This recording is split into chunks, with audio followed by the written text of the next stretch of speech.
जय शिवराय, जय भीम, जय Lavji.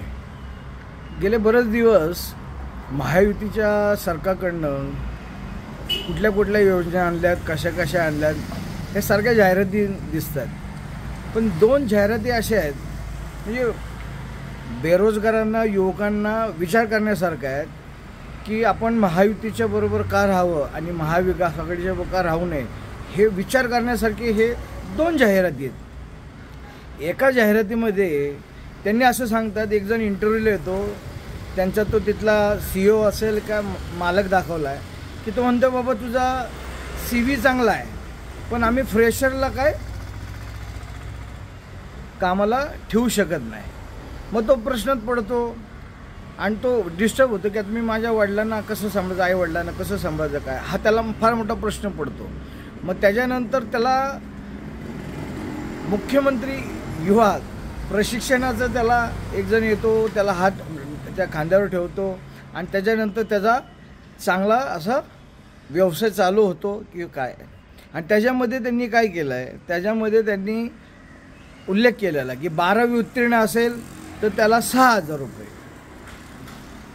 Diploma holder असेल किंवा त्यांनी ITI केला असेल तर त्याला 8,000 रुपये, आणि जो ग्रॅज्युएट असेल किंवा पोस्ट ग्रॅज्युएट असेल त्यांना कमीत कमी 10,000 रुपये।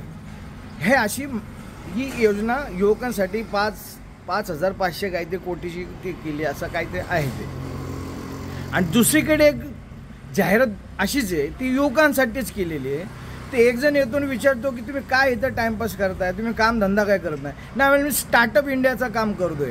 आणि स्टार्टअप इंडियाचं त्यांनी सांगितलं आहे की प्रत्येक जिल्ह्यामध्ये 25,000 कोटी, 23,000 कोटी, 15,000 कोटी असे कमीत कमी आम्ही 5 लाख कोटी ही परकीय गुंतवणूक आणली।